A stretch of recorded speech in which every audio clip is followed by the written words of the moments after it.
Check, check, check 1, 2.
If you want to get stuff going, video going.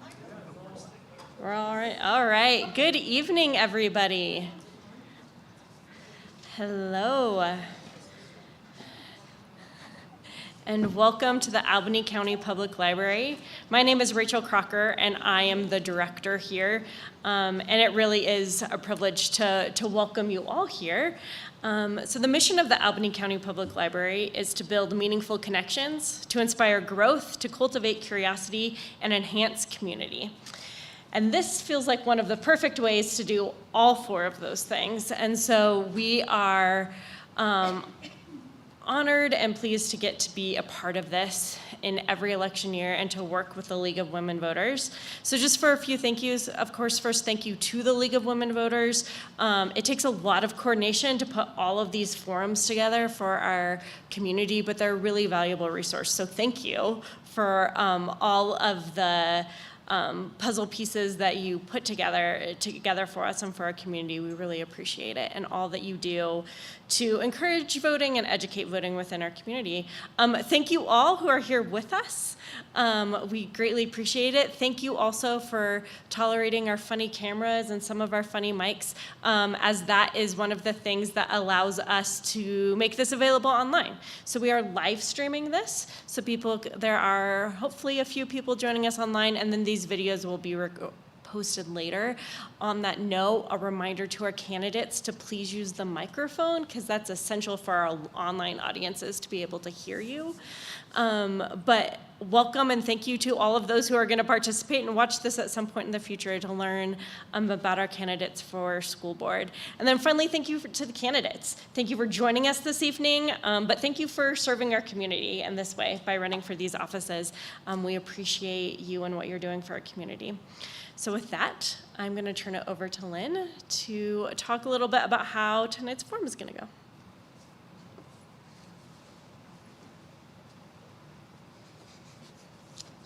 Well, I'll return the favor. Oops. I'll return the favor and thank Rachel.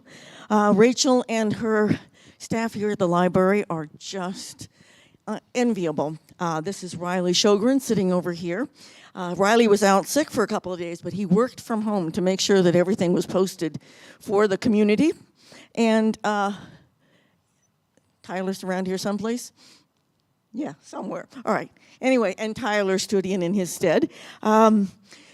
If you've looked at old videotapes that we used to post, from other election cycles, you will notice that it's highly improved, the new videos, and it's because this community and the library staff have invested heavily in technology and in staff.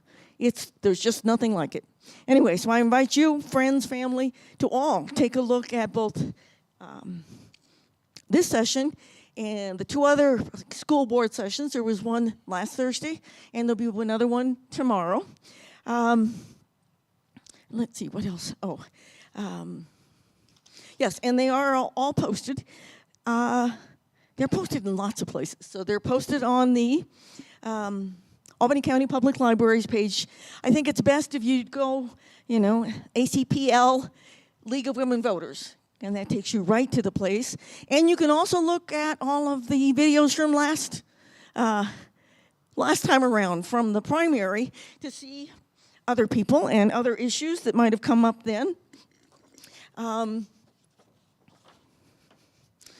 It's going to be it's also on the League of Women Voters, both of their Facebook page and their website.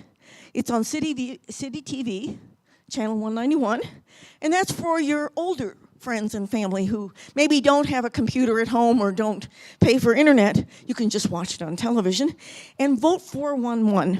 Now I have a new story for Vote 411, and I want to show you these while I'm at it. These just arrived, our first swag in the form of coasters. And they have a QR code that takes you right to Vote 411. I urge you to pick one up in the back if you would like. But your timekeeper and I were at the Canterbury House last night talking to a bunch of young people there on their invitation. And when somebody asked, well, how do I know about my candidates if I'm not going to vote in Albany County? And we said, well, 411, it covers places from all over the country. They were so excited. They thought it was just the coolest thing ever, and that they could use this as a coaster and have their QR code at the same time. So, with that in mind, if you don't want it, share it with a younger person. Anyway, let's see. Oh, yes. So, the voter guide. The voter guide is certainly what brought me to the Laramie League. When I first saw it, I didn't know anybody in the voter guide, and I figured that I would call myself a Laramite if I ever voted for somebody that won an election. At first, I just wanted to vote for people I might know or come to know, but lots of people express appreciation for the voter guide, and if you've never used it, let me urge you to. It comes in an insert in the Laramie Boomerang, and it'll come out on Saturday the 15th. A pared-down version of that voter guide, in other words, no pictures and no ads, will be available on the League website and probably in other places around town. What else? Well, write to us and we'll send you one if you can't find it on your own. And all that information, including the pictures, can be found on the website vote411.org. Or, like I said, use the QR code. And what we've done is we've asked legislative candidates from all over the state to reply to the same question. So you can look up what's happening with, Senate District 4, wherever that is. But you can certainly get information about our own Senate and House districts. And the down-ballot candidates, like yourselves, you're only covered in the Boomerang version. But everybody's on 411. So put in your address, and it'll even bring up your ballot. In fact, that was what the kids last night were all excited about. They could see their own ballot. All right, well, let's see. Oh, yes. I was going to describe, although I'm sure our candidates could describe better than I, there are 4 different school board races. And we have 2 different races represented here tonight. There's the Area A candidates. Those are mostly in town. And there's the 4-year version. In other words, they get a full term. There's Area B, also a 4-year full term. There are 2 Area A, you can choose 3 of those candidates. And I think there are, how many are there? 5? 7, thank you. Area B, I think there are 3 candidates, and you choose 1. The unexpired 2-year term, we've had a number of school board members who had to leave the board before their term was over, and we've got candidates here, mostly tonight, running for that race. It's a 2-year unexpired term for Area A. And then we have... did I already say the other one? Oh, at large. There are 2 candidates for at large, and you choose 1. So you choose 3 from Area A, 1 from Area B, 1 from at large, and 2 for the unexpired term. All right. Well, I'll introduce our candidates here in just a minute. Make sure I've got everything. Yeah, I won't go on like I did last night, but Brian Schuster, longtime member, political face in this town, was concerned that maybe the ballot was a little confusing on state amendments and taxes. So let me just warn you, there are 5 things to vote about concerning 2 amendments. One is the age of Supreme Court judges, and the other is about allowing cities to invest more broadly. And the other 3 are about tax votes. So pay attention. And if you want to know all about them, pros and cons, we have handouts on this table, and you can read those. Let's see. Oh, we've got timers for tonight. Let me introduce them. The woman holding up the start sign is Jamie Egolf. And when she holds up that sign, she'll start with, on most questions, 90 seconds. and she'll walk down from there. So when you see 10 or 30, you know you should be finishing up. We will have a few short answer questions, and the shortest answer may not even be timed, but I'll announce before we go how much time you have to answer a question. And I think that's, and the other timer, how could I forget? Al Tremblay, the guy with the big smile. All right, now I forgot to do this last week, and my apologies to Terry Jo Gillum. And let me read a statement that Terry Jo provided because she couldn't attend. All right, so ready? Here we go. My name is Terry Jo Gillum, and I'm looking to secure a seat on the Albany County School Board in Area A. I have been a Laramie resident for 18 years. I have a successful and growing accounting and bookkeeping business, doing books for many small businesses in town, including the Albany County Fire District for the past 13 years. Serving with the Fire District for 9+ years, I have experience with budgets of multiple small entities under the same umbrella, with the knowledge of public funds and grants. The school board, or the school district, is built in the same way, and my experience and knowledge would be of great asset as a school board trustee. The fiscal responsibility of this position requires complex thinking and reasoning, which is necessary for making great sound decisions. My ability to pay attention to finances and regularly monitor the fiscal health of the district will ensure money is spent wisely and every penny is accounted for. I believe we have some pillars of education that need strength and improvement to see our children's education thrive. These pillars include transparency of the district, accountability to our stakeholders, and deeper communication between administration, teachers, parents, and students. Placing your vote for me, I promise to be a fighter for our youth and their education, striving for excellence to accomplish these pillars, and all else we have set before us to accomplish. Okay.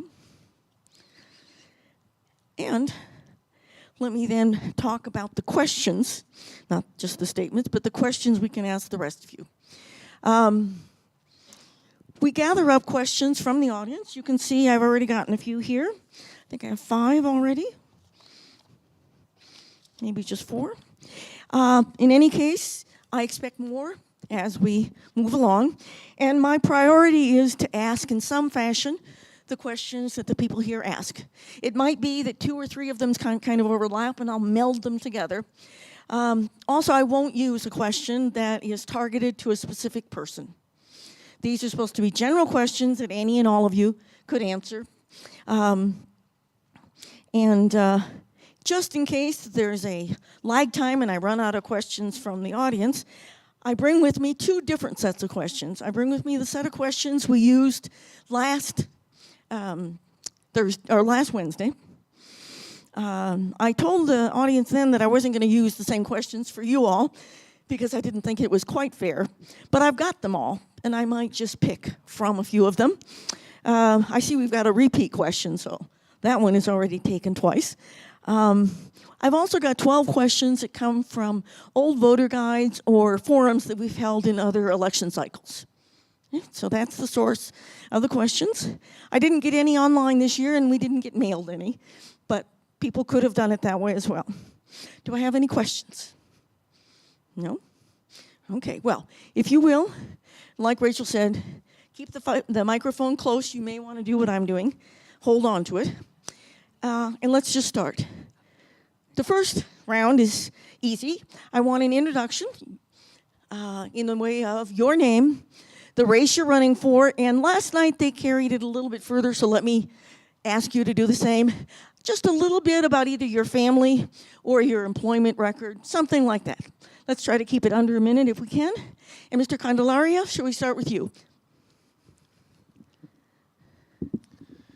Hello, my name is Dexter Candelaria. I'm the owner and operator of Dexter's Iron Monkey Self-Defense, the mixed martial arts gym here in town. We've been open for 7 years. I was born here, was married here. I have kids here with vested interests. My daughter is going to kindergarten this year. I understand that if anything is going to change, it's going to have to happen from the inside. So I am your inside man. Come to me if you have any issues, and I will do whatever I can to get it done. Thank you. Elliot?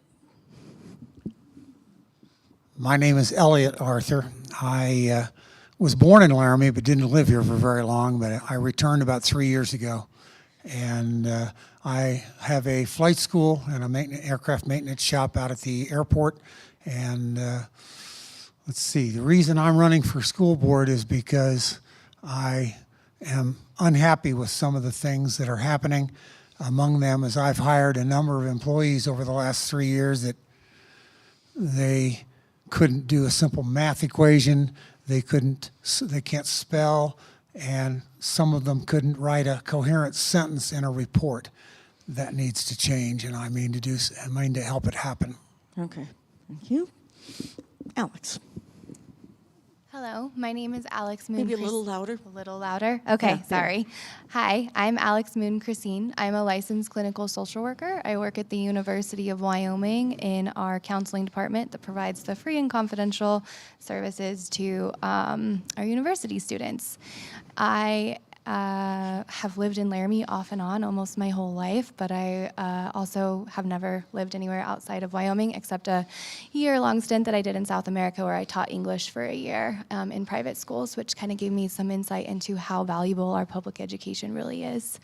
And then finally, I have a little girl. She'll be in school in the next couple of years, and I am married to my husband. We just had our 3-year anniversary yesterday. And maybe I missed it. Did you say what race you're running in? Yeah, sorry, I didn't. I am Area A 2-year. Okay, thank you. I'm also Phoebe? Area A 2 2-year. years. And likewise, Elliot. And that makes me an Area A 2-year. Okay. And Phoebe. Hi, my name is Phoebe Newman. I am running for school board, Area A, 2-year term. I have 2 children currently in Albany County High School. I just had one graduate, now is going to WyoTech. I am a mother. I used to be a foster mom, and I am on the executive board for Wyo Elite Cheer. I also am a home health aide, just got my CNA 2. I have compassion. I advocate for my patients. I'm advocating for students and other teachers, so that's me. Thank you, Phoebe. And Stella is the oddball here in the sense that she's running in a different race. Don't forget to tell us. Perfect. Hello, everybody. My name is Stella Nowell, and I am a resident of Laramie for about 22 years now. I am running for Area B, and I've had 2 children. My son Dakota graduated from the university, or from Laramie High School, and then my daughter also went through school here, graduated from LHS, and also graduated from UW with a degree in education, and she's currently a teacher in Cheyenne. I also taught for the district for 14 years, and I was also an instructional coach. And so I'm just super honored and humbled to be able to be here, so thank you. All right. Well, thank you all. My next question is going to be one of these that I've gotten from the audience. And I'm not sure who sent this one in, but we had a similar one last night. I'll read it to you, and then I'll read you the more updated figures. It says, how do you fix the district's report card of 62% efficient in English and 42% in math? First of all, in the educational world, they say proficient. Doesn't make as much sense maybe, but it's proficient. And I look back the last 3 reported years, but the most recent comes from the report card of 2021, and it's actually worse than these figures. It's language arts, 59%, not 62, and math, 51%, a little better than 42. So those are the updated figures. And I thought you'd just like to know what the graduation rates are. 79.5 most recently. And if we go back a little bit, 18-19, English language was 63, math was 62, and graduation was 82%. So with the updated figures, again, that's 59% for language arts, 51% for math. How do you fix the district's report card from what it currently is? And we'll start with Elliot. I'm going to start one in, and we'll just keep cycling around so that a different person starts each time. All right, so Dexter's out of it. He'll be last this time. All right, Elliot, yours. Well, one of the things that I'm familiar with is teaching. I've been teaching the art and science of flight for 32 years. And part of teaching someone how to fly is teaching them how to communicate, how to solve math situations. For instance, when do you start to descend an airplane so that you arrive at the airport at the proper time, the proper altitude, and so forth. And I've been very disappointed in the last few years of how many instructors that have graduated high school. Some of them have graduated from two-year institutions, and they, in many cases, struggle with these simple things about operating an airplane. And if they can't understand it themselves, it makes it even more difficult for the student. That needs to change.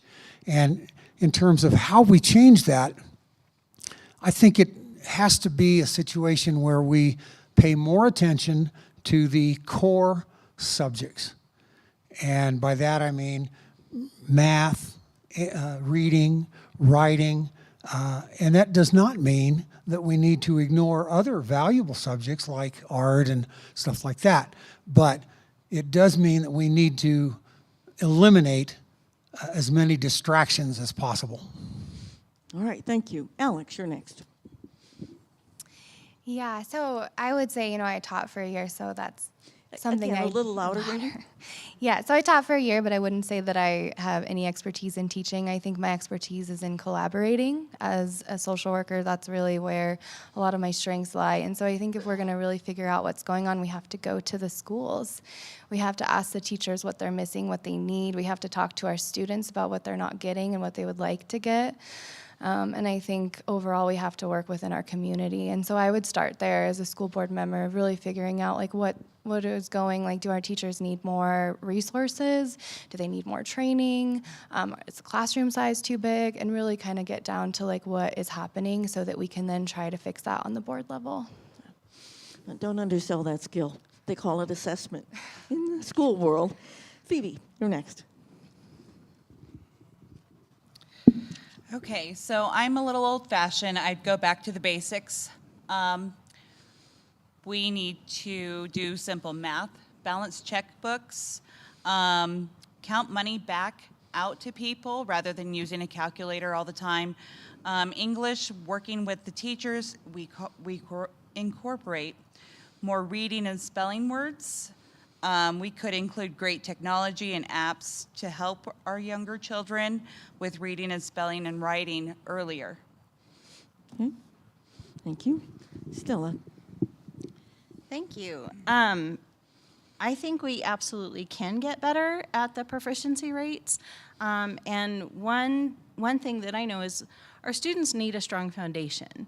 And even looking at preschool and the importance of that and that early start, and then also having an opportunity to engage our students in learning, reading, and writing and math, focusing on those foundational skills. And I think that our teachers and the district as a whole has gotten better at that, about understanding that our students need foundational reading skills as well as the reading comprehension. And so they've put some beautiful programs in place for that. And I also think we need to focus on when the students aren't meeting those targets, what interventions and supports that we need in order to help those students be proficient. All right, Dexter, you're the last. When it comes to learning, the teachers need to understand that every student is a complete individual, and not all of them learn the same way. And if we can understand how the student learns, we can then have a better understanding of how to teach them. We need to incentivize, we need to inspire, we need to get them to want to care about getting a good grade. That needs to be a priority in their life, and the teachers have everything to do with that. So how do they learn? They learn by the teacher teaching them. We need to get the teachers to try and inspire these kids to get the confidence, to have the idea that they can get an A in that class, that they can do it. I think today, a lot of society is telling people what not to do and not what to do, and that learning isn't cool. All right, we need to understand that these are just kids, and their minds can be molded, and if we can get them to think that learning is a good thing, then that's where we should start, and that starts with the teachers. Incentivize the teachers to be a good teacher. If you have a bad teacher in English that just doesn't know how you learn or doesn't understand that you have to do twice as much effort as everyone else does in this particular topic, they need to see that, and they need to understand how to move forward. We can get the teachers to want the kids to learn, and we want to get the kids to want to learn as well. Okay, thank you. All right. Well, we have more questions from the audience. Let me switch a little bit since you're talking about individual differences and preferences. What is your primary issue of concern or passion in regard to the duties of a school board member?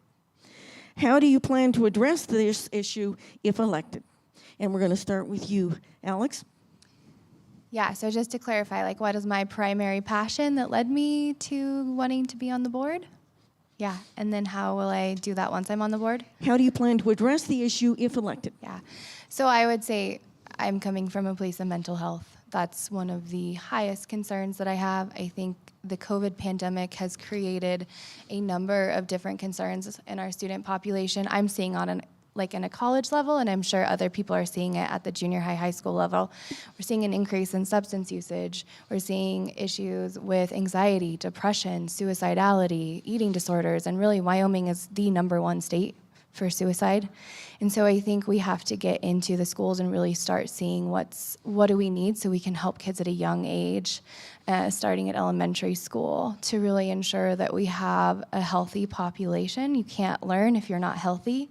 So that's where my passion is. And I've recently learned that the school board is considering doing segments of people with areas where their knowledge is, and then having them go into the school and talk to them about what they need, kind of doing an assessment and then implementing what they can. So I would really want to be a part of the mental health board in that area.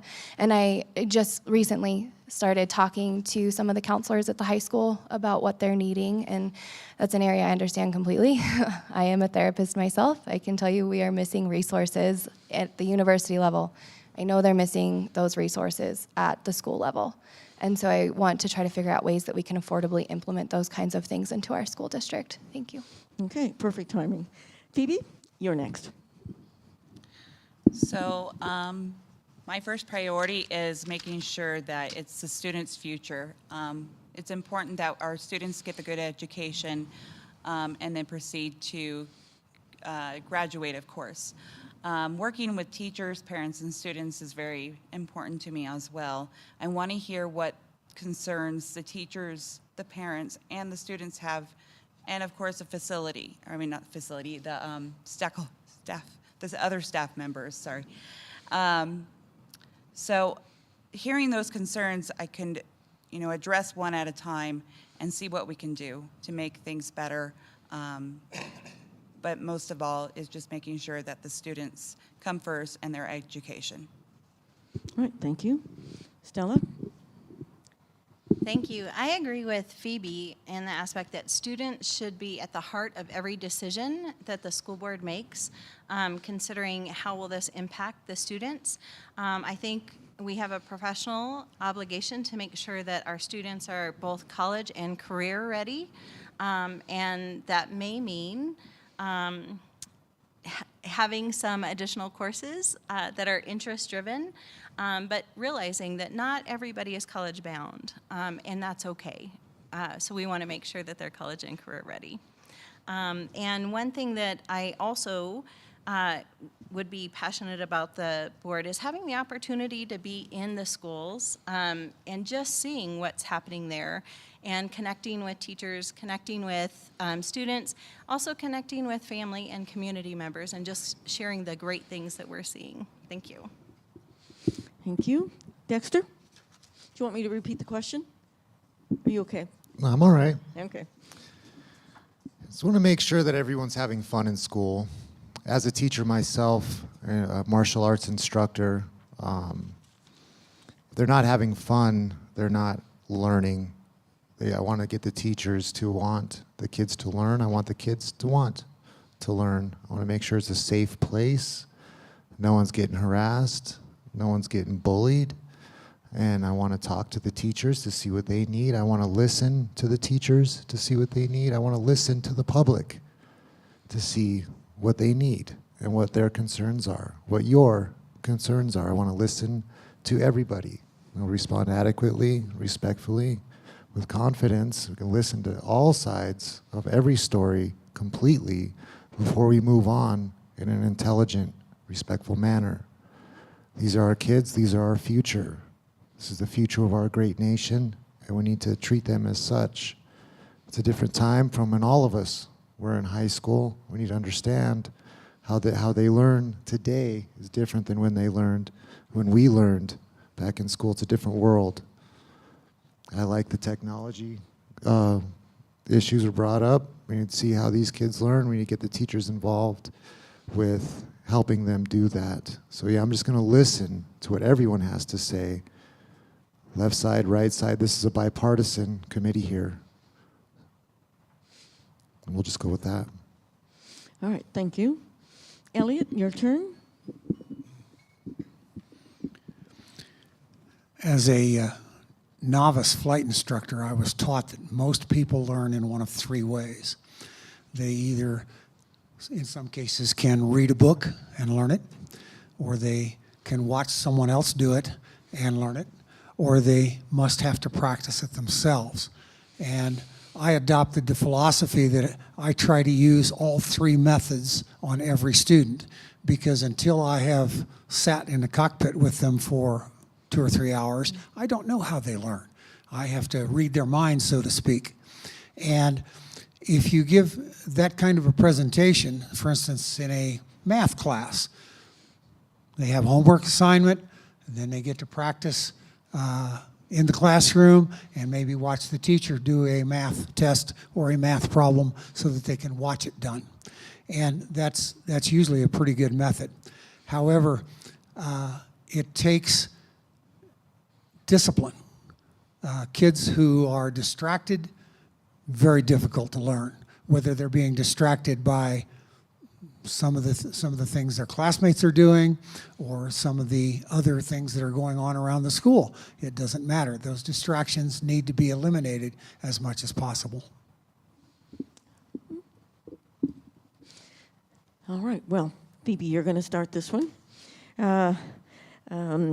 Dexter was talking about the future and such, so this question ties into that.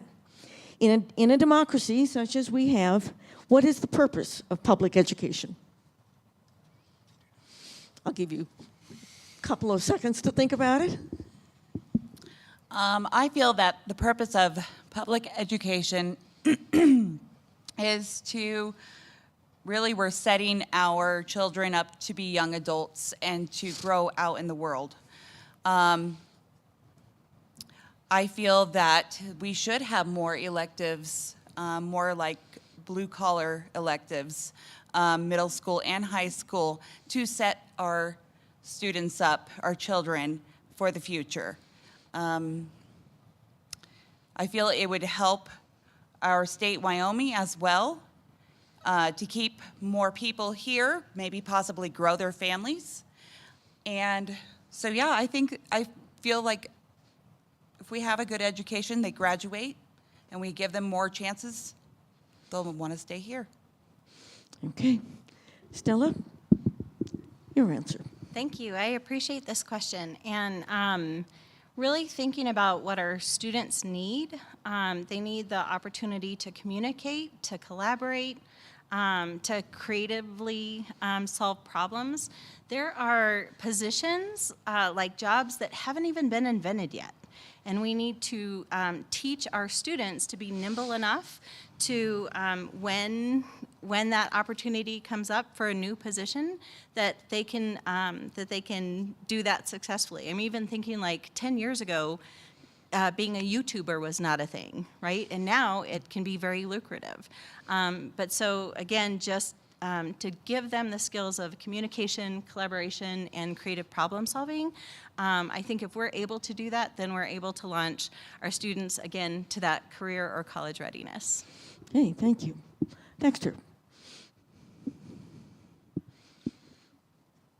What's the education school system for? You Public education, sorry. prepare our students to succeed in life, give them the proper tools necessary to live a wonderful life, be successful in life in their own specific way, to feed them a little bit of everything so that they can pick and choose what they like the most, what they don't like the least, and move on from there and create something that is uniquely their own, in their own unique path through this thing we call life, to help them achieve their potential, to empower them, to entrust them, to give them confidence to go out into the world and do what they like to do.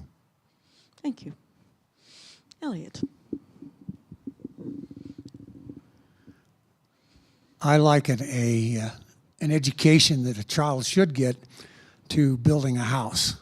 You have to start with a foundation before you can put the walls up. You have to put the walls up before you can put the roof on. And in K through 12, that means the core subjects, so that they can do things like balance a checkbook or recognize a financial scam or any of the myriad of things that involve being able to read and understand and do simple and sometimes somewhat complex math equations. And in terms of what I would do is I would encourage from the school board, I would encourage the superintendent to set a certain kind of policies and goals so that the end result is better proficiency across a broad foundation. And I agree with the statement that not all youngsters should go to college.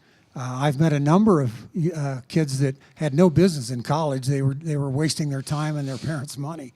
But by the same token, many of them quickly find out as they live a little bit and exist in the world, they quickly find out that, hey, you know what?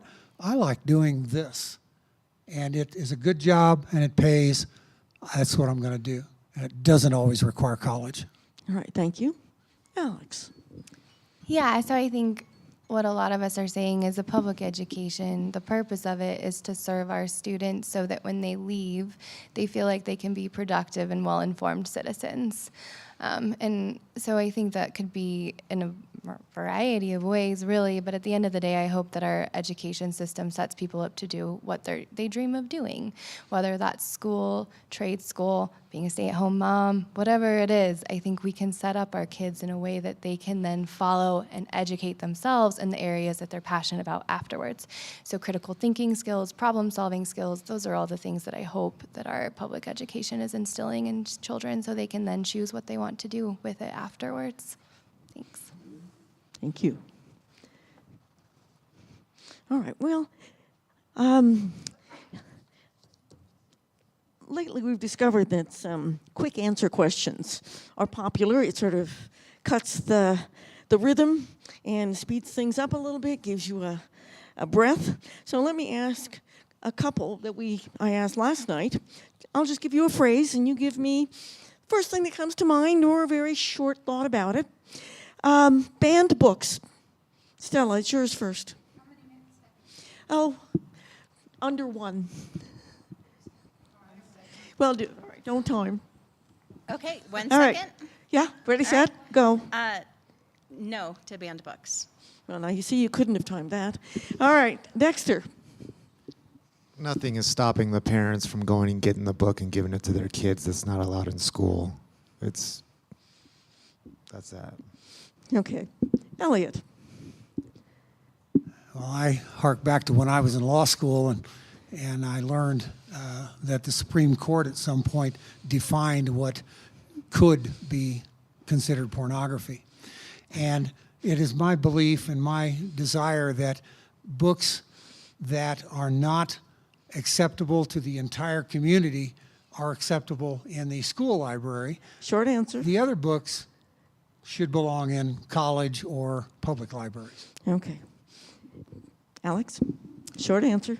Books are windows into time and people's souls, so no, I don't agree with banning books. Yeah. And remember, you're saying this in a library, right? Okay. Phoebe. So I think it depends on the age. It needs to be age appropriate, depending on that student and where it is in middle school, elementary, or high school. And Okay. I don't feel like books should be banned either. Okay, thank you. I looked up a little bit about this question. Do you know that during my childhood, Huckleberry Finn was banned? And also 2 dictionaries. One was a Webster's. Okay, well, in any case, let's move on to the next quick reply. Financial literacy. This had a big echo last week. Financial literacy. Dexter, I think you're first this time. Handling money is very important. The NFL players say the NFL stands not for long. They need to understand that most of them go broke really fast to get a bunch of money and what to do with it. Get a little bit of money and how to make it more. Understand what that means. Understand the flow of money and what's going on. It was nothing I was taught in high school. It's something I had to go out and figure out. I would love if high school taught a financial literacy class. Okay. Elliot? I think in this day and age of cyber scams and so forth, financial literacy is an absolute must, because it is so easy for a scam artist to convince somebody who is not financially literate to give up everything they have, and that's wrong. Thank you. Alex? Yeah, I mean, I agree with everyone here. Financial literacy is a must. We have to prepare our students for their futures, and money is part of your future. Phoebe, are you going to say something different? Not really. Go ahead. So yes, students should learn this. We are trying to prepare our children for the future, where they are in the world on their own. Okay. I wasn't picking you. I just wanted you to smile. Okay, Stella. And absolutely, we should be teaching financial literacy just in order for people to be successful humans. Okay. If anybody wants to hear, I've got a classic scam, mathematically based. We can chat afterwards. All right. Maybe one more. Sex education. Now, sex education. Elliot, it's yours to start. Short answer, Elliot. I think the term age appropriate is very apropos, because first and second graders don't need to know much at all, and seniors in high school should have a good deal of knowledge about sex and what it is and so on. Okay, thank you. Alex. Yeah, I mean, I think as long as we're teaching our children like medically accurate and we're taking into consideration how old they are, I think sex education is important. And kind of like he said, it's really important once we get into high school age, even just for understanding things about our bodies that are important and if we don't know can be dangerous. And so I definitely think it's important for our kids to get that information. Okay. Phoebe? I agree with my opponents. It's definitely an age-appropriate thing. I think I learned about sex education in middle school. So I feel like that's when puberty starts, and that's when kids are getting curious. And yeah, that's what I think. Stella? Yeah, I'm so thankful for it in my own life. My mom passed away when I was 10, and my dad wasn't equipped to talk to a an 11-year-old about her first period, and so knowing and learning from school that was natural and just part of life, I appreciated that, and I also hope that we can continue that for students who may be like me. Okay. Well, at this point, I would have given you a minute to just sort of wrap up and say what you haven't said, but you've been. Oh, sorry, Dexter. Go ahead. Does Sex anyone education. in here? Sorry. Go Does ahead. anyone in here think that kids don't talk to each other or see TV and understand what's going on? We just need to, as parents, not rely on the school system to teach this particular topic. When it is taught in schools, everyone's rolling their eyes or it's really, really awkward and they don't want to hear it. So this one counts on us as parents to make sure we have responsible kids, that they're not going to go out and do those particular things that the school system simply can't do. We can teach kids what's natural and what's going on in the body, and that's good. But I remember my sex ed class, and I was about 2-3 years ahead of that, and so was everyone else in the class. And we've all been there, and it gets real silly really fast. That's my answer. Very good. All right. Well, let's get back to some of our other audience questions. And thank you very much. You did well on those short answers. How should the district teach Black History Month? Let's see. We're at Alex, I think, to start. All right? I think so. Huh? Yes. 90 seconds. Yeah, so I think we have highly qualified teachers who have vetted curriculum with not only themselves, but across the state, across federal. So I'm not going to say that I'm an expert in this area. What I would hope is that we are being honest. Our past, like anybody's past, has ups and downs, some that are horrible and some that are great.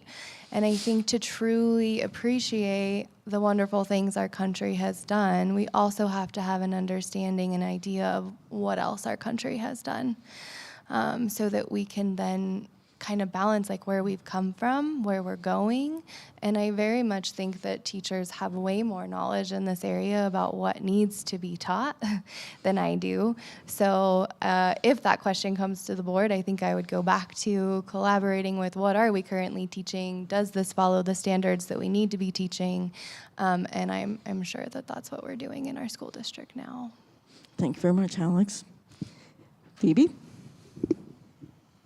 So, yes, we should teach Black history with 100% factual.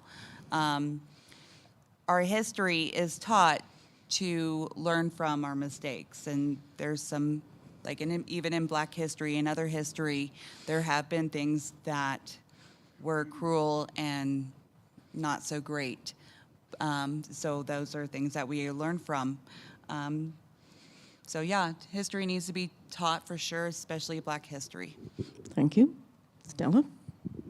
Yeah, I would agree with the people who've spoken so far that we don't and we shouldn't shy away from history. I think not just Black history, but as a Hispanic, I identify as a Latina, that Hispanic history is important and Asian American history. And so having an opportunity to learn about the past of different groups of people, it gives us opportunities, windows. Sometimes we see into other people's experiences. We have mirrors into our own experiences and sliding glass doors where we can step into other people's experiences just as a human. So that's what I think. Okay, thank you. And I think we have 10 days left of Hispanic History Month, don't we? All right, Dexter. When Disney Plus came out, they came out with their entire archive of all of their old films. And as we all know, some of those films were created in another time, in another era. And there was a big debate on whether they should even have those particular films on their platform. And their disclaimer was to not have these films would be like pretending like it never happened. And we can't do that. You need to have that out there, see it, learn it, listen to what everyone has to say, and make up your own mind on what is right and what is wrong. Okay. Elliot? I'm a big proponent of the truth. It angers me when people take a factual situation, regardless of what it is or who it's about, and twist it to suit their feelings and their desires. And that is wrong. We mustn't do that. Yes, we should certainly teach history, all of it, not just part of it, not slanted in any way. Because a perfect example is the Native Americans. Navajo code talkers put their lives on the line for this country despite the way they had been treated. That's a lesson in history. Thank you, Ellen. And I think that's the end of that round. What? Oh, you want to change timers? Okay, so we'll allow them a little break.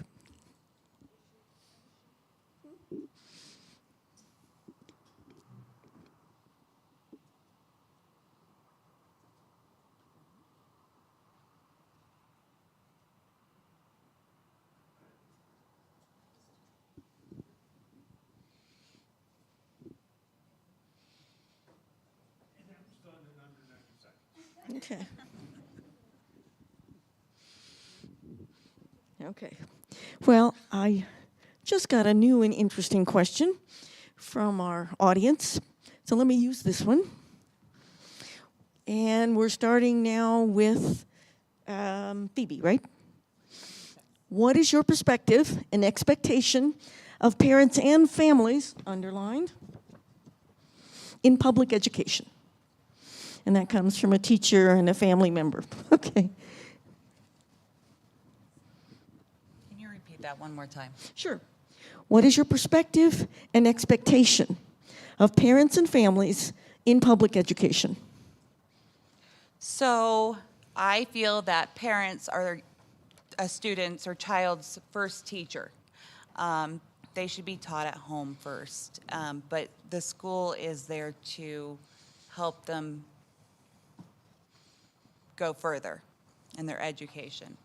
I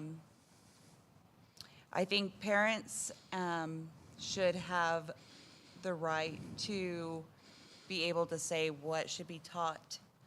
To an extent, there has to be accountability to it.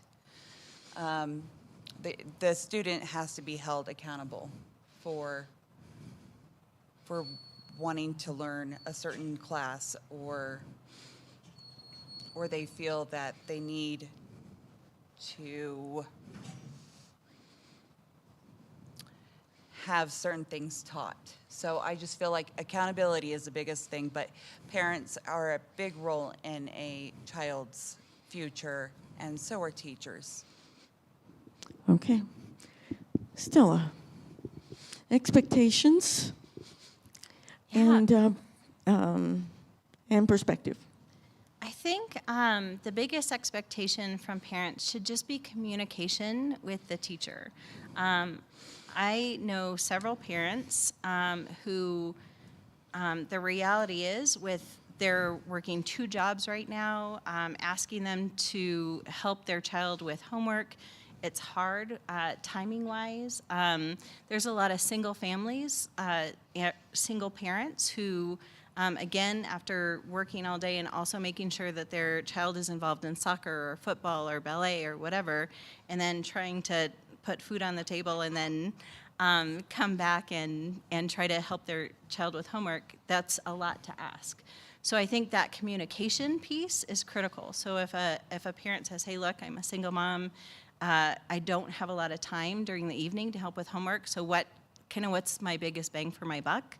And the teacher can communicate that. That's where I think we can really be supportive. And for those children who are fortunate enough to have both parents at home and parents who can help with homework, just to communicate that as well, just so teachers know how they can best help students when they're in their class. Thank you. Dexter, you want me to repeat the question? Expectations and perception. Yes, you would, no, almost. Your perspective and expectation of parents and families. Well, expectations are a tricky one. For all of us in all aspects of life, expectations, we want to say 100% devoted to the kids, 100% in line with the teachers and understanding exactly what's going on, but that's not really the reality of everyone's situation.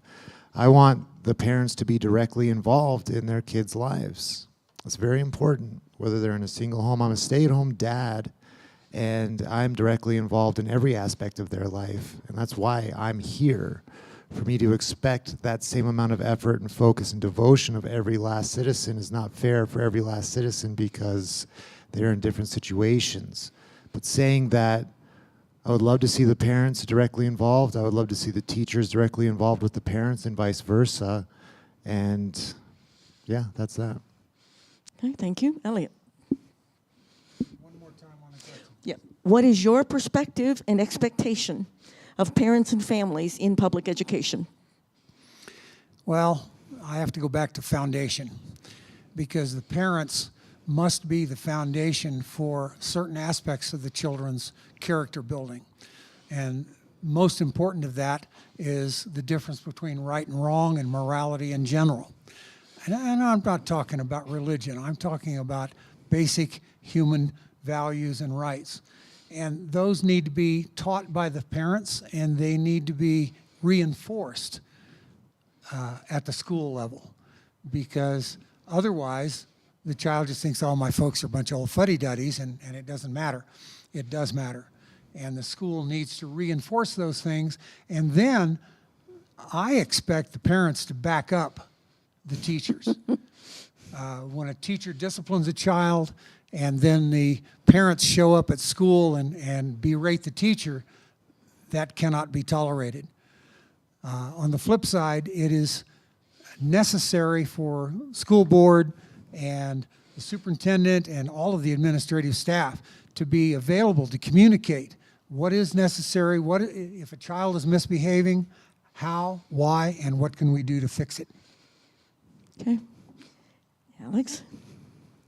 Yeah, so like some people have said, I think expectation is a tricky word because everybody's living in a different situation. So really what I hope is that parents feel like they can advocate for their children, that they have a say in their children's education, and that they feel like they have someone to go to in the community that can listen to them when they have concerns or problems with their students' education. And I think that would be my role as a board member, is I would hope that parents would feel like they could come to me and talk to me if they had concerns or questions, and that I could then help them to advocate for what their kids need. Yeah. All right. Very thoughtful questions. When I was in the teacher ed business, we used to talk about how you had to understand that parents felt guilt because they hadn't spent enough time with their children. And it was easy to bend a parent around your little finger. But times change, don't they? All right, well, I picked up another question here from the audience. Let me read this one. It's a little bit long in the setup. Classroom time has not changed significantly since the 1950s. Yet, contact time has declined due to many non-academic demands. What can be done to ensure the focus is on academic excellence? And Stella, it's yours. As I hear that question, I'm thinking about all that we ask teachers to do within a day. Mm-hmm. It's not just about teaching, it's about helping students with their social and emotional learning. It's about teaching executive functioning skills. It's about being the nurse, being the caretaker, being the counselor, and really feeling that weight as an educator. And as you mentioned, like the time hasn't changed. We're asked to do more in the time that we have. And so it's hard to say, yep, let's just prioritize academics, because there's so much more to it. It's not that easy. It's not that cut and dry. And what I'm thinking is, not only is it, do we have to teach academics, but there's, with all of those other pieces, it's like we can't let go of some things. because we need our students to be social and emotionally ready to, for the learning to take place. Okay. Dexter. Want me to read it again? It was long. Yes. Okay. Classroom time has not changed significantly since the 1950s, yet contact time has declined due to the many non-academic demands. What can be done to ensure the focus is on academic excellence? I'd like to go back with what I was saying before. As long as it's fun and you have a teacher who cares, that's the whole thing. You get these teachers to get the kids to want to learn, to make it fun. If it's not fun, the kids aren't going to learn regardless of what the rhetoric is. We need to make sure that, maybe, dare I say, have a break time. These kids have 30-minute break in 8 hours, and they have deadlines, and they have attendance, and they need to get there. And there's no, let's just go get a drink of water or look out the window for a second, give ourselves a few seconds of a break here. I would not mind the teachers getting a break as well. They're overwhelmed. The kids are overwhelmed. They all love to go to school, but they hate the actual school part of it. We need to see if we can make this, if not fun, a little bit more enjoyable of an experience for the kids, and understand that they're simply just trying to learn as well. No one goes to class and says, I'm just going to fail today because I feel like it. If you have a bad teacher, he's not relating to a particular student, that's an issue. If one student doesn't understand what's happening in your class, that's the student's fault. If all the kids don't understand what's happening in a class, that's the teacher's fault. We need the teachers to be held accountable. We wouldn't mind these students being held accountable as well. Okay. Elliot?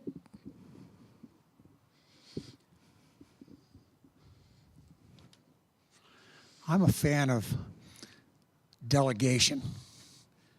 And by that I mean, it's kind of like when I was a police officer, I was asked to be enforcing the law, playing social worker,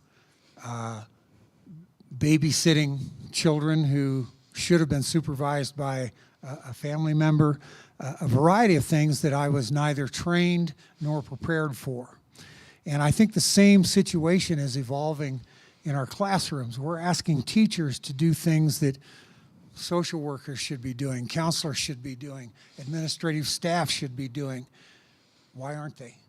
Why is it laid on the teachers? The teachers have enough to do just teaching the children in a thorough and understandable manner. They don't have time for all this other stuff. And they have to make time. And the problem with that is it takes time away from the instruction, and that, I think, is at the crux of why we have a lack of foundation in our education. Okay. Alex? Yeah, so just to clarify, you're saying contact time is in less time with the teacher, less time learning? I guess I'm just questioning exactly. I think contact time probably means teacher with class, or actually doing in the classroom what you're paid to do or something like that. Okay. I know we're paid to do all these things, teaching the subject.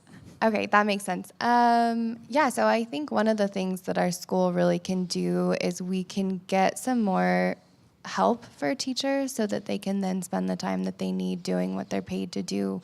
So teacher's aid, one of the things that I think Albany County can do specifically is hire more counselors and school social workers. There's one school social worker right now for the whole entire district, and that's not enough. If you're having behaviors in classrooms, then you're having to focus all your time on a behavior, then some of the other kids are not probably going to be learning. And so we can negate some of that by making sure, one, teachers have the resources for professional development that they deserve and need to continue their license, that we have people in the classrooms that can help them to manage those kinds of things that may be creating issues where they can't teach, such as social workers, more teacher's aid, and that comes down to resources. So really, we have to really look at budgeting, and are we getting enough money to our public schools to ensure that the teachers can do what they need to do? Okay, thank you. Maybe. I agree with a lot of what she just told us. Overall, we really just need to support our teachers. They have a lot on their plates, not enough time, and we as parents are depending more on the teachers to teach our children. So we just really need to support them, give them the resources they need. Okay. Ms. Donna? Oh, I think I went first on that. Oh, you did go first on that. Yes, you did. Sorry. Well, I'm going to go to the other end of the spectrum. We spent a lot of time talking about kids who need extra because they haven't been learning. Most would agree that parents should have considerable say in their students' education. But what about upper division math and science? And I ask that as a former college math teacher. Okay, who's first? I think, Dexter, it's you. Can you say, sorry, go ahead. You can interpret it. Say the question. Yes, What I is the will. exact question? Most would agree that parents should have considerable say in their students' education. But what about upper division math and science? I guess the assumption that a is you don't know question? enough to say, but No, what's the question?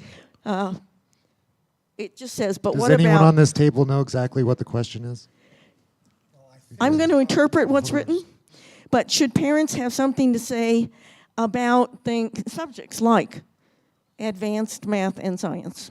Well, absolutely. Parents should be able to say exactly what they're feeling and exactly what they're passionate about. If they want their child into advanced calculus as a junior in high school, well, that should, yeah. Should parents have a say in it? Parents have a say in everything, absolutely every last thing in regards to their children, and especially their children's education. Should the parents have a say? Yeah.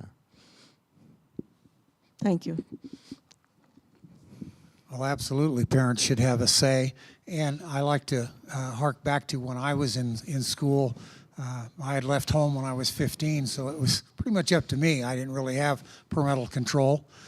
But I thought I wanted to be an engineer. So instead of taking the easy classes, I took college-level trig and college-level calculus and college-level algebra.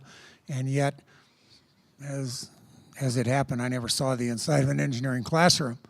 So I think that the thing is that parents are more likely to have a feel for what their child likes, what their child has an aptitude for, and they should have the ability to direct. Like my kids, when they lived with their mother, they went to magnet programs because they were a little sharper than some of their classmates. And it worked for them, and I think that should be available to all children. If they have the ability and the interest, they should, of course, have the opportunity to take advanced classes. But that's not for everybody, of course. No. Thank you. Some very good responses to that. Alex, you want to give yours? Yeah, so definitely I think we should be offering AP courses for students, and I think parents have every right to decide if they want their child to take those. As he was saying, I think ability and interest comes into play, and I know that when I was a student, I did not want to do that, and my parents wanted me to do that. So I'm interpreting this question as like, also, can we all work together? Can we listen to our students? Can we listen to our parents? And can we listen to the teachers? Maybe a student's not quite ready for AP, and we don't want to hurt them emotionally and academically, like by pushing them into things that maybe they're not ready. So I'm thinking that we kind of need to collaborate together. We need to ask our students, we need to ask our parents, we need to ask the teachers, is this appropriate? Okay, thank you. Phoebe. Okay, so yes, there should be, there needs to be accountability from the students, the parents, and the school board. So with math and science, I know that when I was in high school and in middle school, you took your algebra, your geometry, algebra 2, and then you just kept climbing the ladder. You can't just jump into calculus. You have to learn from the bottom up. Same thing for science. I had to take a earth space science class before I could take an advanced earth space science class. So you have to have those lower priority classes first before you can take higher classes. And the students, if the parents want the student to take a more advanced class, then yes, the student or child needs to really talk to the parent about it and see if they are qualified to do that. Stella? Completely agree with what's already been said, ensuring that those prerequisites are there. I think we're super fortunate here in Albany County to have LCCC right next to the high school because when students demonstrate the interest and readiness to take classes at that level, they get dual credit, college credit and high school credit.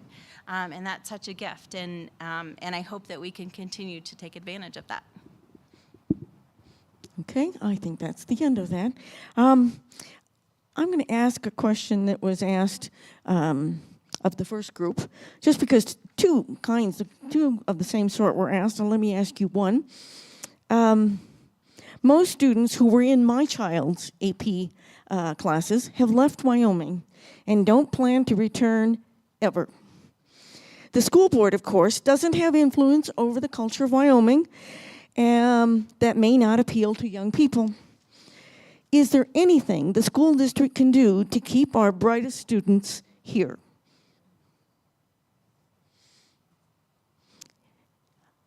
Elliot, I think you're first. Yeah, I'm sorry. Well, keeping kids where they grew up is oftentimes extremely difficult. And I tend to remember my father wanted me to stay at home and be a rancher and a horse wrangler and a cattleman and so forth.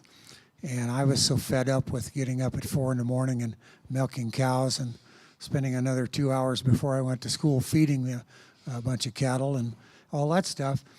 There was no way I was going to stay in South Dakota or Colorado or any place else that he wanted me to be. But by the same token, many times what draws the child to leave is the lack of opportunity. And for instance, when I was in school, I had no idea that you could be anything but an airline pilot unless you were in the military. I could not have been more wrong, but there wasn't anybody around to tell me that. So what we need to do is, as kids get close, get into high school and they start thinking about what they're going to do, we need to give them an opportunity to see what the world is all about. We need to give them an opportunity to maybe, spend 6 weeks doing an internship in a business so that they learn how a business runs. Things like that. Those are the kinds of opportunities kids need so that they can see what's possible. Okay, thank you. Well, Alex. Hit that on the nose. Yeah, so similar. I think about myself. I was born and raised in Wyoming. I did go to the University of Wyoming. I did not want to stay. And in some ways, I think that's okay. Sometimes people leaving and going and experiencing new things and getting different insights and perspectives then allows them to bring that back if they want to come back to their communities. And how we bring our kids back to our communities if they do leave is relationships and possibilities.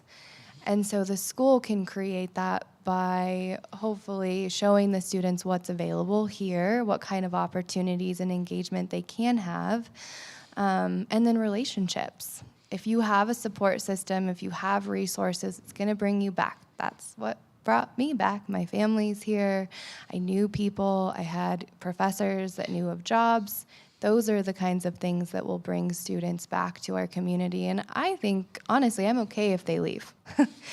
Go have fun. Go experience new things. If you want to come back, that's awesome. You'll bring back new things for us to learn from you. My mother used to say the same thing to her students. Good for you. All right, Phoebe. So I would like to see, like I've said before, more blue-collar elective courses for middle school and high school.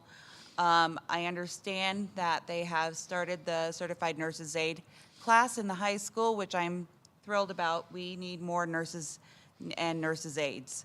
And that also helps them start thinking about their future.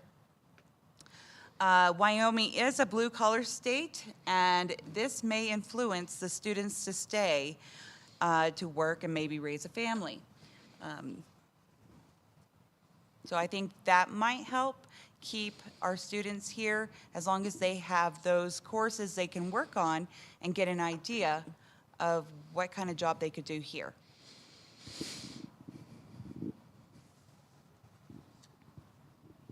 I'm also about supporting people following their passion, and it is a beautiful thing.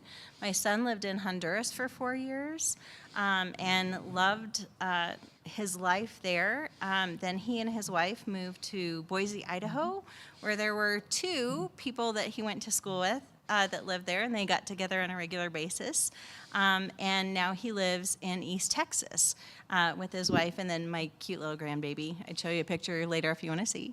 But the other thing is just I travel a lot for work, and I'll be in Anchorage, Alaska, and I'll see somebody with a UW sweatshirt, and I ask them, you know, what they're doing, and they're fishing for salmon and loving life there.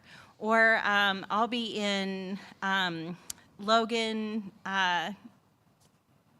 Florida, and seeing, you know, somebody with a UW shirt, and they're teaching there, and they love it. Or being in, like, just all across the state, Skinny Atlas, New York, and seeing a UW sweatshirt, and seeing somebody there, and making that connection, and finding out that they're from Riverton or Lander, and just loving what they do. And so I feel like rather than, you know, keeping our great Wyoming people, send them out into the world and let the world know who we are and how great we are.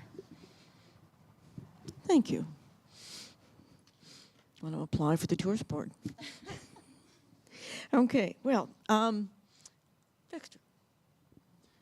I'm going to go ahead and break the rules here when it comes to the political process. I'm going to answer a yes or no question with a yes or no answer. Can the school board keep citizens of Wyoming in Wyoming? No. We all know the truth to that. Can we inspire them to want to stay? Can we inspire them to want to leave? Yes. But a child's life is a child's life, and that's that. Everyone does what they want to do. And can the school board keep people that were born in Wyoming? No. Okay. Thank you very much. Well, we've had some sort of controversial things and surprising questions. Maybe now is the time to just start and give you maybe a minute to make any additional statements, things you've thought of that you didn't think of, you know, when the question was before us, or something else that you'd like to say tonight that you haven't been able to yet. And then I'll wrap up with another couple of questions. All right, so take a deep breath. Who's going to be first? I think that is, Alex, yours. Yeah, so I think I am just hoping to get involved with my community more. My husband and I fell in love with Laramie. We built our home here, we have our family here, and I feel like it's my time to pay it forward. I love kids, worked with them. I did residential treatment. I worked in crisis centers for a very long time. I've worked with all kinds of children from all kinds of different backgrounds. And I think it's one of the most rewarding experiences that you can ever have. And I currently am working with college students, so they're not kids anymore. But I wanted to give back to my community, and I felt like I could by running for school board. So that's why I'm here. And I really want to work with our schools and get involved on the school level, so that I can meet students, meet families, meet teachers, and hopefully then we can kind of see some more working together and collaborating to create the kind of school district that we would like to have. Okay, thank you very much. Phoebe. Well, I don't have that much to say, but I just want to say thank you for to the Laramie, the League of Women Voters, and to the Albany County public library, and that to vote for me on November 8th. That's a wise thing to comment at this point. All right, Stella. I also had a thank you for the library and the League of Women Voters, and for you as community members to take time on a Wednesday night to be here or to watch it. I really appreciate that.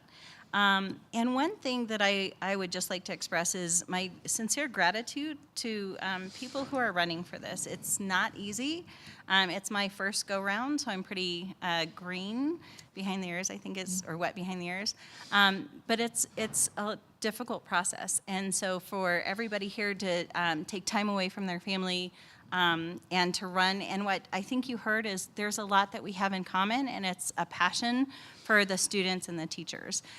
So I would appreciate your vote, and if you'd like to learn more about me or the folks on our slate, please pick one of these up, and our websites are on there. And if you have any questions, I'd love to hear. Thank you so much. Okay. Next. As a martial artist and a lifetime martial artist, I've been told that the way I express myself isn't proper, isn't right. Some people express themselves by painting. Some people express themselves by dancing in ballet, rocking and rolling. Me personally, I became a professional cage fighter. So I know what it's like to be ridiculed and told that what you're doing is wrong when all you were doing is following your heart and what your soul is telling you what to do, and you're going on the right path for yourself. So I want to make sure that every student in Albany County School District #1 feels free to express themselves the only way they can, and they can feel safe doing so, and that equal rights means equal rights, not just when it favors you, and everyone is treated appropriately like a human being with human rights.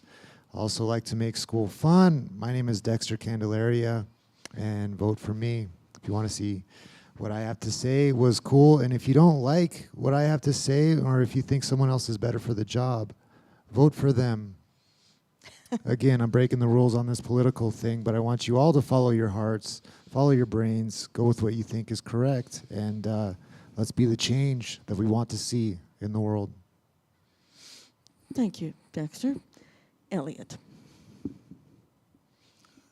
I'm extremely grateful for the opportunity to come here, speak my mind, and hopefully convince you to vote for me.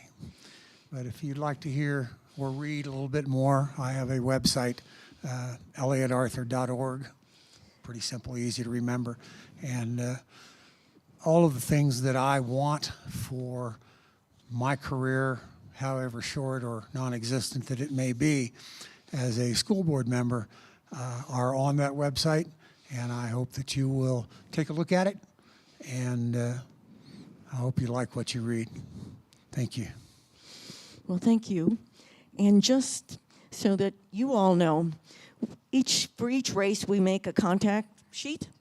And this is a contact sheet for the 3 evenings that involve the school board. So we've got your race, we've got how many people are chosen out of each category, and whatever it is that you put on the county clerk's website in the way of contact information is here. So if you'd like to add something to it, let me know and we can change that. But in the meanwhile, this is a service we hope for you and anybody else who wants to pick up a copy. And I want to say something that I always forget to say, and that is, you just don't know how impressive you all are.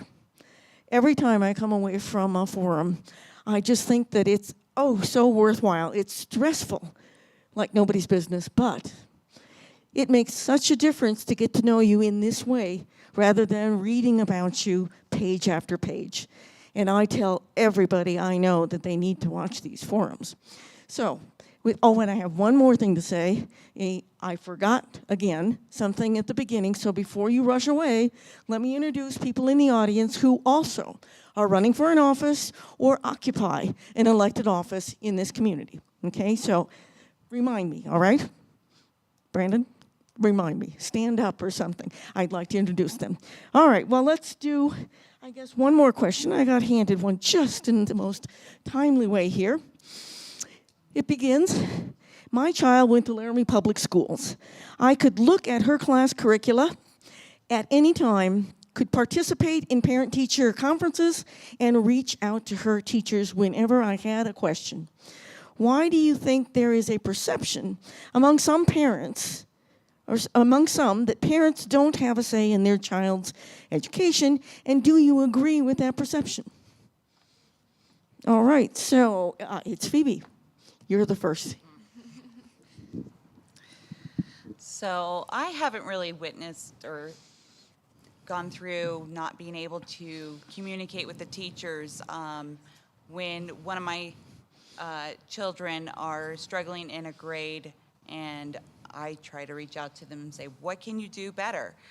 Then if they can't figure it out, then or reach out to their own teacher, then I reach out to the teacher by usually an email, and I usually get a fast response from them, and they work with them, with the student, and it has helped. They will even stay after school on their own time and work with them.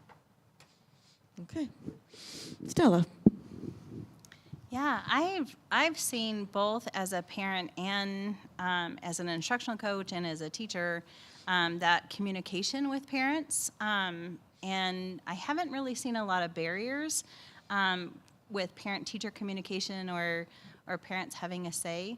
That perception, though, I'm trying to think of the term. It's almost like a manufactured crisis that that we see in the media, like, oh, schools are failing and parents don't have a say. But oh, my school, yeah, I absolutely have communication with my child's teachers, and so I think that there are some perceptions that aren't quite reality. And I would hope that if there is a parent who feels that they are not listened to or heard or have that opportunity for that two-way communication, that after they go first to the teacher, and if that doesn't work, go to the principal, and if that doesn't work, come and talk to us at the board, because we'd love to hear that. Thank you. Dexter. Say the question again, please. Sure. My child went to Laramie Public Schools.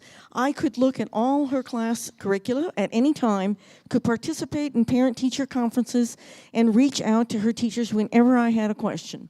Why do you think there is a perception among some that parents don't have a say in their child's education, and do you agree with that perception? Those parents that don't agree with that may not have the resources applicable to do such a thing. They need to be informed that they do have that option. Letting the teacher, let the schools know, let the parents know that they have that option is where I would start. Educate the parents on how to keep the kids educated. It's very important. Okay, thank you. Elliot. Well, since I don't have any children in the school system anywhere anymore, I'm not aware of problems with parents and teachers. What I hear from multiple people is that the school board itself was not responsive to questions, to inquiries, to concerns. More than one individual has mentioned that when they tried to contact the school board, whether it was by email or by voicemail, they never ever got to actually talk to the school board member, and they rarely, if ever, got an answer to their question or inquiry. And one of the things I think that might need or might be a solution is to encourage the formation of more parent, teacher, student organizations, to encourage communication, to encourage all of those stakeholders in this process we call education, to make it transparent, to make everybody accountable. Because if you can't be accountable, then you shouldn't be there. Okay. Alex. So, I mean, I think the norm is that people probably feel like they can talk to their children's teachers. I'm going to assume that's the norm. I feel like I can talk to my daughter's preschool teachers, and they're always very receptive. I think, though, there are always outliers in any kind of situation, and kind of even to what Dexter was saying, some people don't have the resources. They maybe don't have the time. Could be single parents. They could be people who just moved to the U.S. who don't speak English, who are struggling to communicate with the teachers. I mean, there's so many reasons that somebody could not feel heard. And at the end of the day, it is our job as people who are serving the public to figure out how we can help them be heard. And so I would just encourage parents that if you feel that way, try to talk to your teachers. If that's not getting you the answers or the needs that you wanted, reach out to the principals, reach out to the school counselors, and then, of course, the board is here for the community. And so I would encourage people to do that. I also think some people just don't know what their options are. And so being clear and transparent, what are the resources that are available if you have a concern? How do you follow through with a problem or a concern that maybe you have with our public education system? Okay, I think that's the end of that. And I would just add my comment. Anybody who's in an organization in this community, you always think you've communicated and communicated and communicated, and how can anybody not know? It's easy to not know in this community. So we all need to remember that. Communicate in a different way. Well, since I asked you a question just a minute ago and you responded about being elected, let me ask you a different question to wrap up. Usually I ask, make a statement about yourself. So they all want you to vote for them, and they're all worthy candidates, and they have websites and contact. But let me ask, what are your top 2 goals to accomplish if you're elected? Quickly, 1 minute, top 2 goals. And I guess, Stella, you're the first. Yep. So I think my top 2 goals are, 1, to ensure that students' needs are met. We haven't seen a huge loss in learning here in Laramie, but we have seen a huge escalation of social and emotional needs. And so that would be a top priority for our students, but also for our teachers. They're being asked to do a lot. There's a lot of pressure, a lot of stress, and just making sure that their well-being is taken into account. Okay, thank you. Dexter. My main priority is to listen to the public, listen to the parents, listen to the teachers, listen to the students. We can all learn a whole lot by just listening, all right? As if I am elected, I would be chosen by the people to speak for the people, not just my own personal agenda. I will listen and take things from there. Okay. Elliot. 2 of my top 4 or 5 things that I'd like to accomplish on the school board. First of all is I'd like to see a top to bottom staff review. And that is, in my mind, a way to better align the responsibilities of staff and teachers so that teachers have more time to actually do what they should be doing, teaching, and that staff is accomplishing something which is necessary for the students. By the same token, as in most organizations, large as the district is, there almost always is a little bit of top heaviness. And I would work to either eliminate that or at least trim it down, realign the resources so that we get more bang for our buck, so to speak. The second thing I would like to do is I would like to see to it that we have, never mind. You can go to your website and see the other 4 or 5. Exactly. Okay, Alex. Thank you, Elliot. Yeah, so we have to narrow it down, right? Kind of hard. I personally would really just want to see that our students' needs are being met, whether that's social, emotional, academic, whatever it is. That would be my first priority.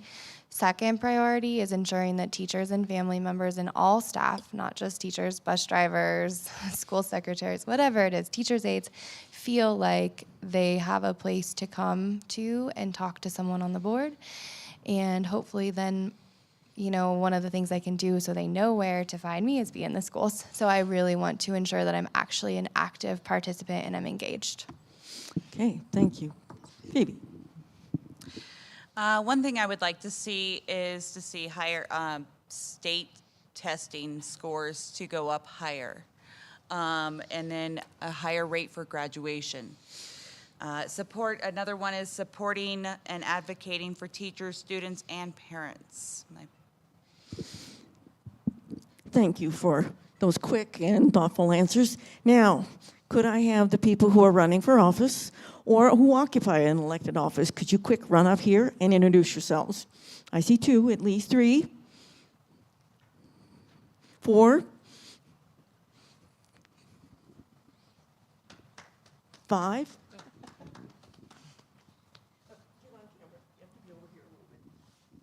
Sandy Reese, running for school board, Area A, 4-year cycle.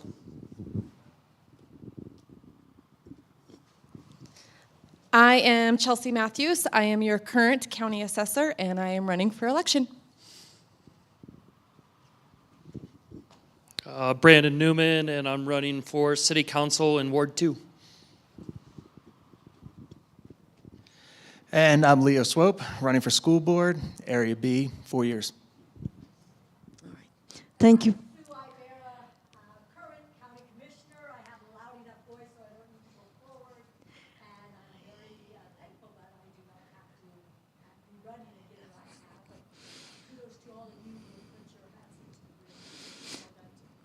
ring. Okay, so for those of you who didn't hear, Sue Ibarra, who is on our county commission, wishes everybody else well, is glad she's not running this time around, and is glad to be here. All right, now remember, go tell your friends, we've got one more school board forum, and that happens tomorrow night, same time, same place, and watch for the postings. They come up right away. Riley, Rachel, and the entire library staff are so quick about these things. And if you need to ask a question about voting, or you need to register to vote, or you'd like to vote early, see your county clerk and go to her office. She and her team will answer all your questions. And if you don't get there in time, do any of those things on election day at your poll. So good luck to you all, and thank you so much. Let's give them a big round of applause.